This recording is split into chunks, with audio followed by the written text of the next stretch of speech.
Welcome to our kitchen. Today we are making a nice springtime chicken dish, and I'm so excited about it because it's like the first nice spring day we've had. So Dave's going to grill some chicken and I'm going to make a spinach pesto, and it's our version of a basil pesto but with spinach. So we'll show you how to do it in just a second.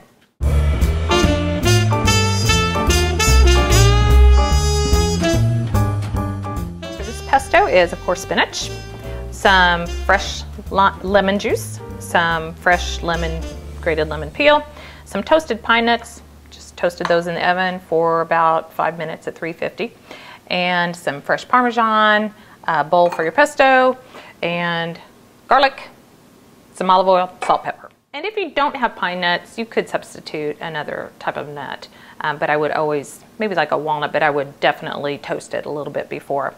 All right, so you also need some kind of a food processor. We have a Ninja type blender. If you don't have a food processor or something like this, you can just use a regular blender. But what we'll do is just place our whole baby spinach leaves in here.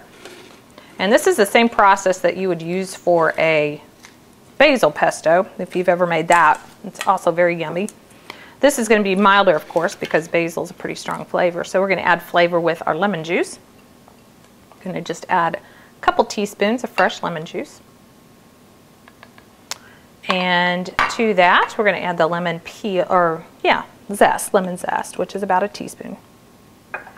And then we have our pine nuts. It's about 1/3 of a cup of toasted pine nuts. And then some salt. About a 1/2 teaspoon. We can taste and adjust for taste a little bit, and some freshly ground pepper. Just a couple grindings. And then we're going to add our olive oil. We're going to add about 1/3 of a cup. Okay. So pesto is one of those things that is delicious for chicken. It's delicious on fish. It's delicious on pasta. Hey, you know what? I might want to add my garlic. I just saw it over there, so gotta add our garlic. Get in there, garlic. Okay, now I think we got everybody in. But like I said, it's one of those things that if you can make a pesto, you can make a lot of dishes from it. So this is going to get noisy, so watch out. All right, think about blending a pesto is that you have to be a little patient and you have to have a good spatula because you have to get these sides clean down there so everything gets down into the pool there. And then obviously we need more oil, and you can judge that by looking down there and it's still kind of dry. So we're going to drizzle a couple more tablespoons in there.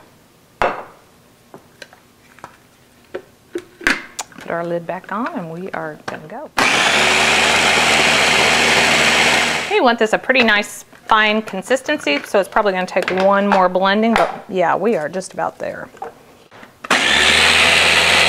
Now the final touch is to add some freshly grated Parmesan cheese. That's going to give it more nuttiness, a little more saltiness, of course nice cheesy flavor. So that goes in after you've ground up all the other ingredients.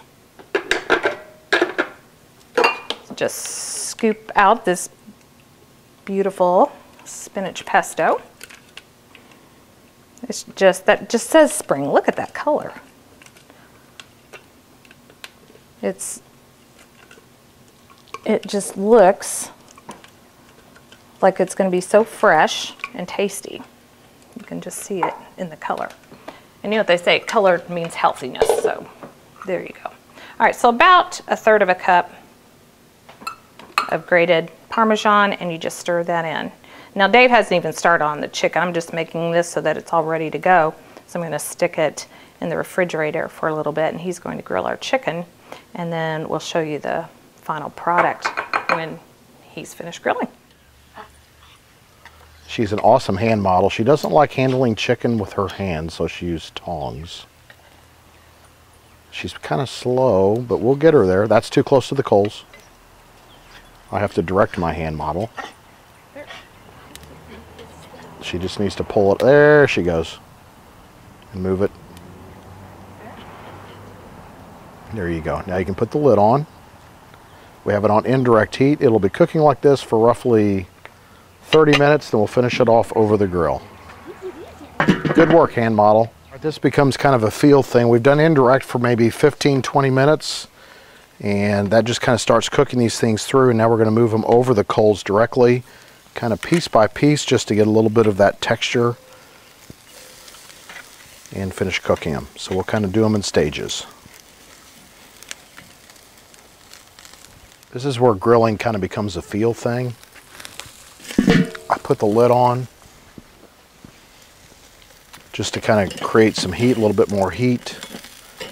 And we're going to flip these. The challenge you have is you're dealing with skin. We have these skin on, and I really like the skin on. You don't have to eat the skin, but I think it really does help with the moisture, keeping the moisture in.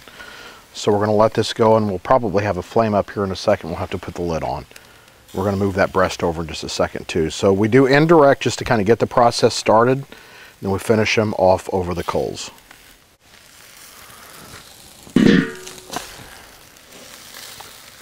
There's a lot of smoke going on, so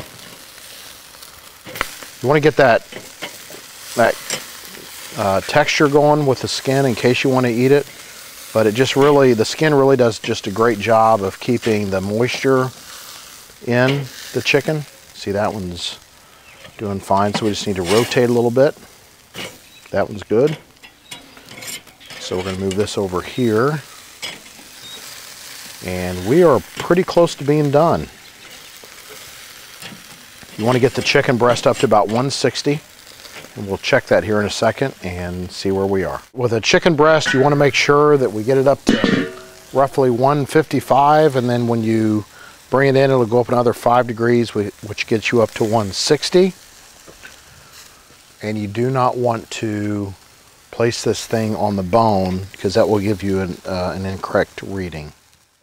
All right, these came off beautifully. The key is to cook them in indirect first, because most people try to like cook them over direct and then they burn the skin and then they have rubber and it's just not good. So look how pretty that is. It's gorgeous. And we're going to hit it with the pesto, put it across the top, and we're going to serve it to our friends that are here tonight for a great meal.